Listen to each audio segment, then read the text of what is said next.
It's now my pleasure to welcome to the stage director Takeshi Fukunaga, star Bishop Blay, as well as co-writer and producer Donari Braxton.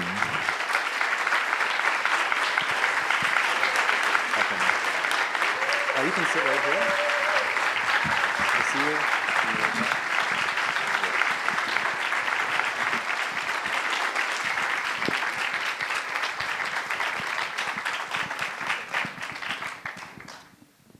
So thank you again so much for coming and sharing your film with us. I understand we have some crew members in the audience? Yeah, before we start, I would like to ask all the cast and crew in the audience to stand so we can give a round of applause. Please.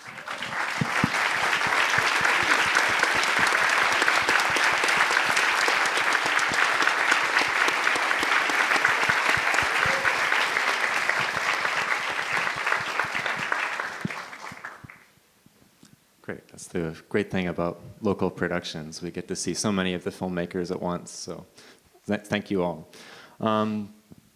Amongst the immense praise that's been directed towards this film already, I was particularly struck by what IndieWire recently wrote in saying that Fukunaga and Braxton have crafted a very timely film that is both of the moment and timeless in many ways. So I'm wondering how the two of you, in approaching this topic, both decided to take on such an ambitious project between New York and Liberia, as well as crafted a very compelling, dramatic conflict as well. Takeshi told me that the first feature film that he wanted to make was he wanted to do in Liberia. I told him it was a terrible idea.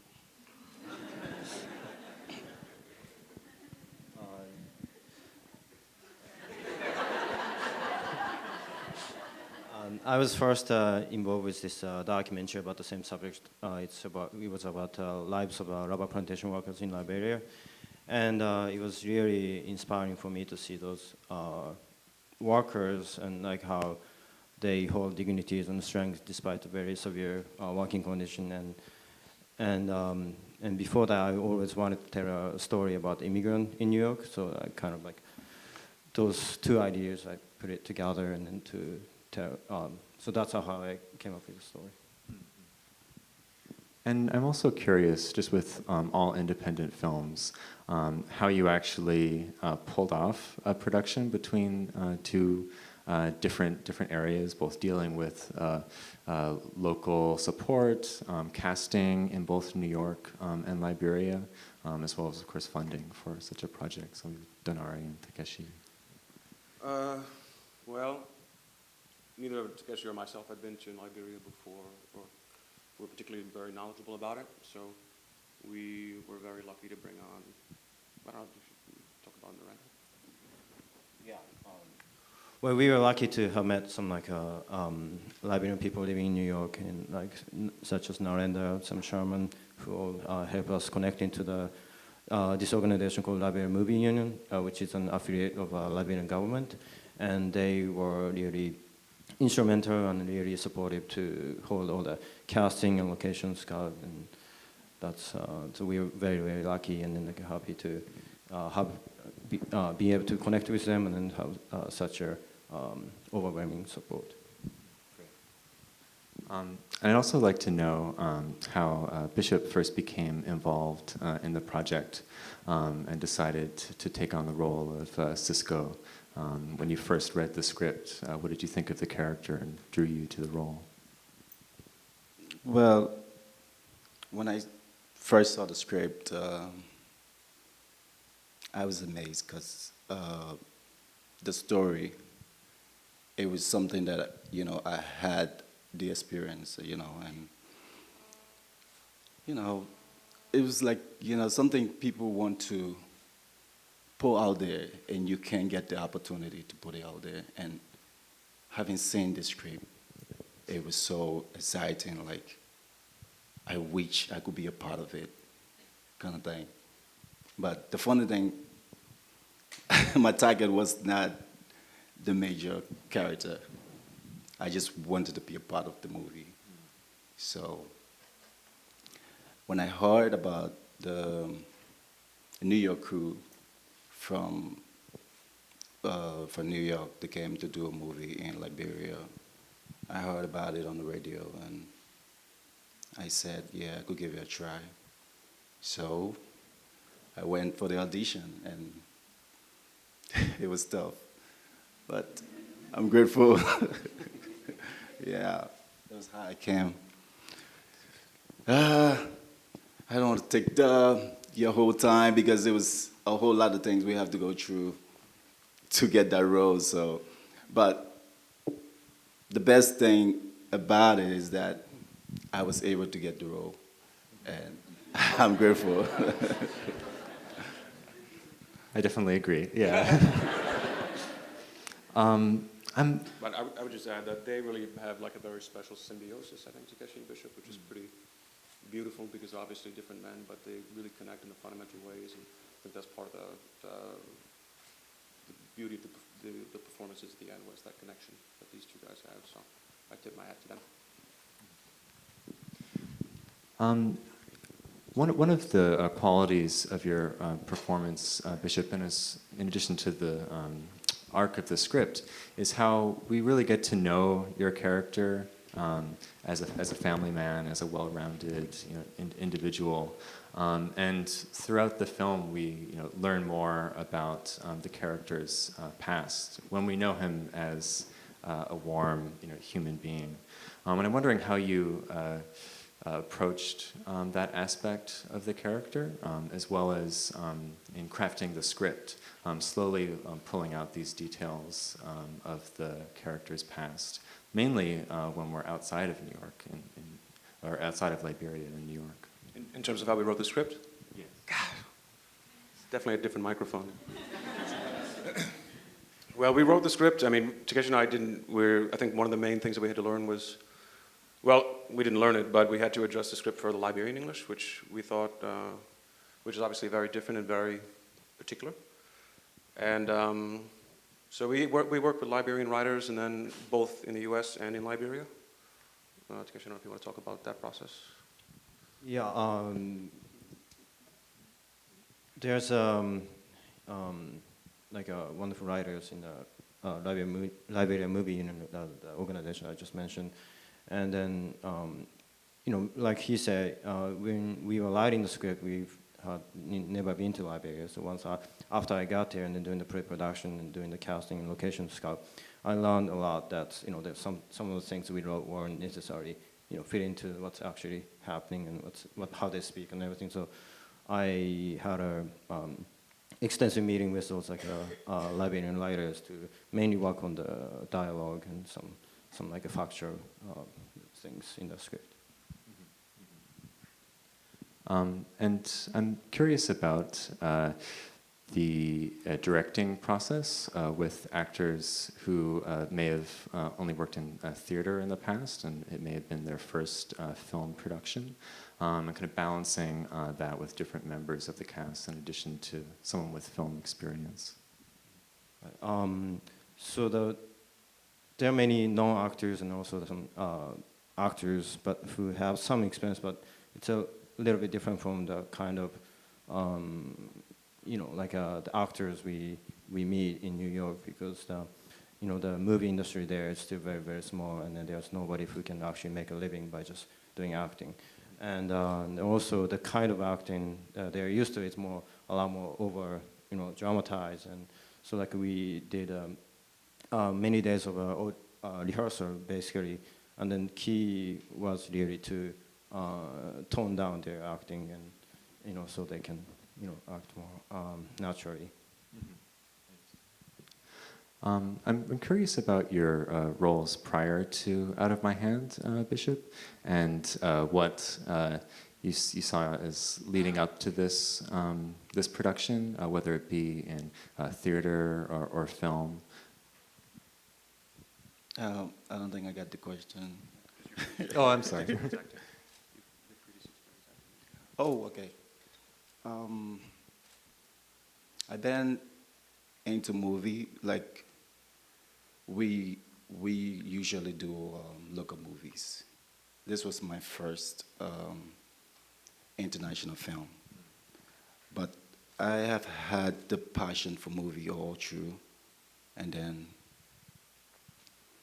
back home, when we shoot movie, we shoot it because we love to do the movie. It's not because of what you're gonna get from the movie. It's not because of, you know, other benefits. It's because you love it. So I was willing to, you know, when the project came about, it was something that was very exciting because I've been working for a very long time on other, you know, projects, and you would shoot the movies back home. You barely can see the movies. They don't have the money to put it out. No mass production. They just shoot the movie and put it down. So after I heard about the project, I was like, this could be an opportunity. You know, even if I'm going to play a role and I'm just going to be seen for once, that was going to be an opportunity. So I was so excited to take over the role. And then, yeah. But I've been trying, and this was just a blessing. It was a blessing for me. I'm so happy. And then he stole the show. Yeah, clearly.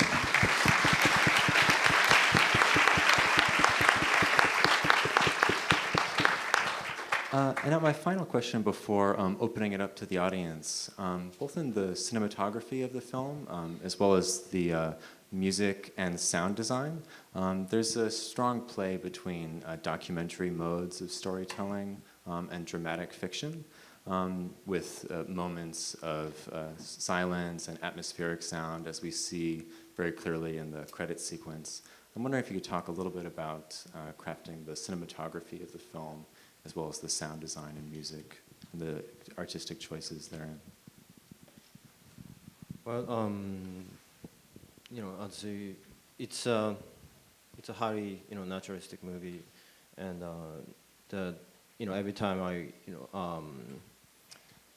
like I discuss the idea with, either with like a cinematographer or composer who is in the audience, Donari Braxton, and or sound mixer, Eli Khan. It was always, about like not to like take over the whole story, but more like just to kind of like make it understated and like be not to take the attention away from the character, and then like be. So and then there, I was just fortunate enough to be able to collaborate with those like talented artists that they understood their sensibility and then like what story needs, so they don't to do the to craft all the the balance throughout the movie. Okay, we have two microphones circulating on either side of the stage. So if you have a question for our guest, please raise your hand high, and we'll bring a microphone to you. I see one hand here with the black shirt. Congratulations to you all again. That was an exceptional film. My question is for Bishop. I'm actually very curious about this radio announcement you heard in Liberia, and if you could tell us more about the excitement that was going on in your community about this film production coming to Liberia. Well, I can say it was very exciting because I could just picture the crowd for the audition. A lot of people came, and I was almost discouraged. So it was a huge crowd. Back home, when you hear about America, Europe, like people would want to kill. So imagine that thing. It was great. It was like the whole place was full. And then at one point I thought, I should just let everybody go. But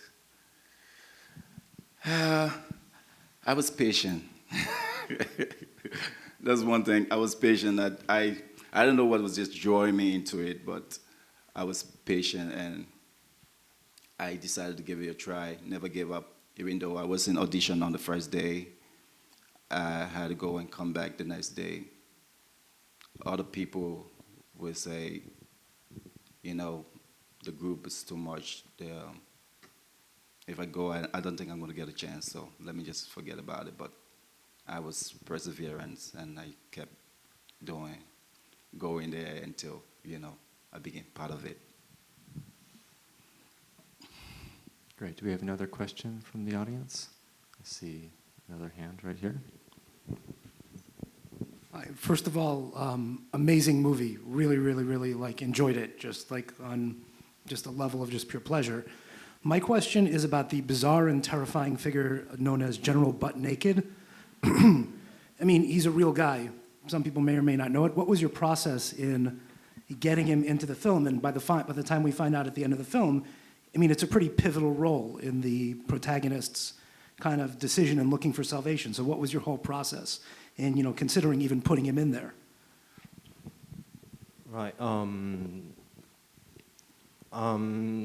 I wasn't, before I went there, I wasn't even sure if I could, actually meet with him or ever convince him to be in the movie. But then I was working with this production coordinator, Rufus Wall, who's in the audience, and I asked him, I heard about this, guy named General Butt Naked, and could we meet with him, and then maybe ask him if it would be possible to be in the movie. And he was like, yeah, let's just go to his church and then meet with him and then see what happens. And then that's what we did, and we just showed up to one of his local church and then asked him in person, and he was like, yeah, if I'm just being myself in the movie, I see why not. So it was actually a pretty easy process. Okay, we have another question right here in the fourth row. Congratulations on the movie. It's excellent work. As a Liberian, I'm so very proud to see this portrayal of Liberia in a very artistic light. My question is with regards to the strike in Firestone. I see you've tried to, not tried, but you've managed to portray so many complicated or complex issues in this movie, and one of them being the strike and workers' right strike in Firestone, I believe. And I would like you to share a little bit more about what you see this film doing at this point. Well, the documentary was specifically shot in Firestone own plantation, but we never wanted to make a political film or make a political statement. So it is the setting we chose to tell the story, but our focus was always to tell a story about this man and send some more a universal message. So, I hope this movie is going to bring attention to the issue, and then hopefully it's going to bring a positive influence. But I don't necessarily mean to take a stand with this movie on that issue. Do we have more questions from the audience? Let's see. We have a hand in the back here. Thank you. I enjoyed the movie very much. And I was thinking that there are many, many ways that the conflict between Cisco and Jacob could have played out. And I was wondering, why did you choose to resolve it the way that you did? What was the thinking behind the deus ex machina of the car? I assume you're talking about the car accident scene, but well, that was we had many. It's a big debate, yeah. Yeah.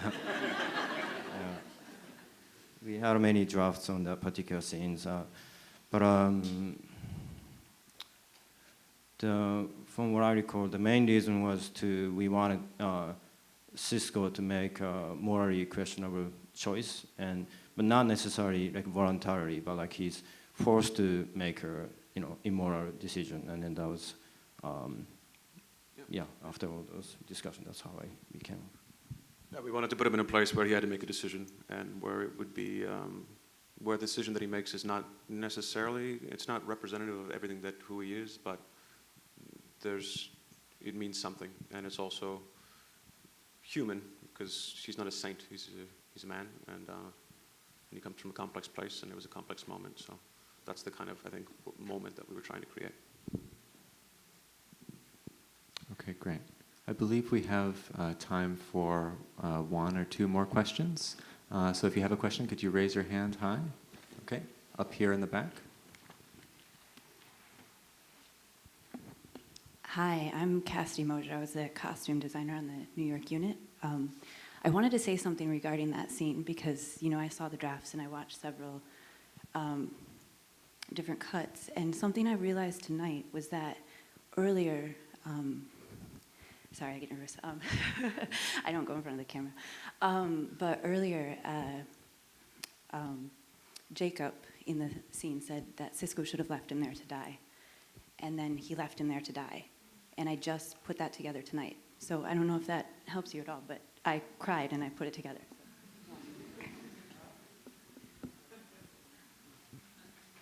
Okay, I guess we have time for one more question. I see a hand right up here in the third row. If you could wait for the microphone to reach you. Thank you.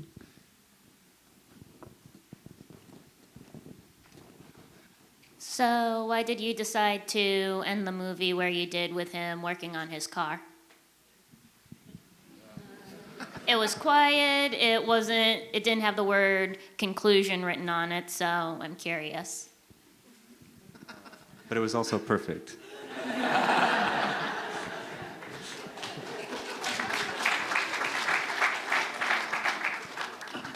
Yeah, if that's okay, I would like to keep it open and then leave it up to each person's own interpretation instead of giving my version of the answer. That's okay. Great, okay. Thank you so much. Thank you very much. Thank you very much.